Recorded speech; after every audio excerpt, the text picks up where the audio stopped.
Right in the middle of Turkey stands the ancient town of Gordian.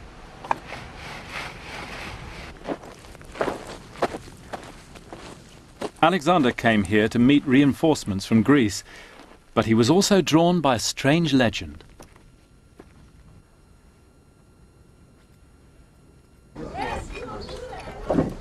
The Americans have been excavating here for nearly 50 years now, in the place forever associated with the tale of the Gordian knot. It was just a cheap farm cart, the Greeks said, like the ones you still see in Turkey today. Alexander took a long, hard look at this impossible knot. But he couldn't, for the life of him, see how he could undo it.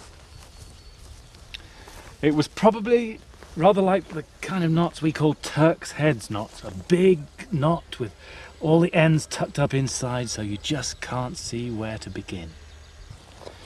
By now there was quite a crowd gathering. Local people from Gordian who were always interested to see someone make a fool of himself trying to solve the riddle, and the Macedonian officers who were worried now. They wished Alexander had not attempted this. What happens if he fails, they were thinking. This would be a really bad omen. What happened next, we don't know for sure. Some say that Alexander pulled out the pin that held the shaft and the yoke together, loosened the knot so he could pull the yoke out. According to others, though, Alexander pulled out his sword and said it doesn't matter how the knot is undone, and he slashed the knot open to reveal the hidden ends inside. A very Alexander way of doing things. That night, thunder and lightning crashed over Gordian. The gods were with him. In that moment is the beginning of the myth of Alexander the Great. As the Macedonians marched down from Ankara to the Mediterranean, Darius left Babylon with an army twice the size of Alexander's. He circled round Alexander's back and cut off his line of retreat. He would crush the upstart once and for all. Standing here as Alexander rides along his lines, and we're told in the sources, encourages the troops.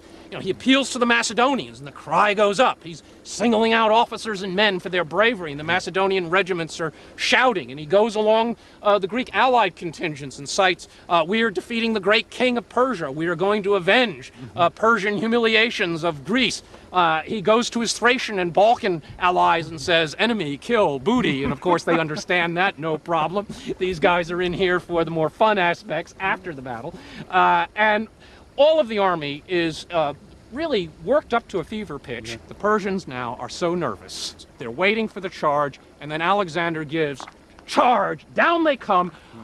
These troops, oh my God, they're after me, personally. They're gonna kill me. They let loose a volley, which we're told is so bad that the arrows hit each other. It's completely ineffective. They turn around, run into the infantry, let me through, let me through. They try to muscle themselves. Yeah. This throws the infantry into a panic. In seconds, Alexander's cavalry is coming down into the river, is on top of them. The entire Persian left flank here dissolves in a panic. And the battle's lost in the first few minutes. One could say in the first minute. Alexander had smashed right through to Darius's chariot. Darius had to flee for his life. This is the moment, preserved on a great mosaic from Pompeii. Alexander storms into the history books like a hurricane, wild-haired and wide-eyed.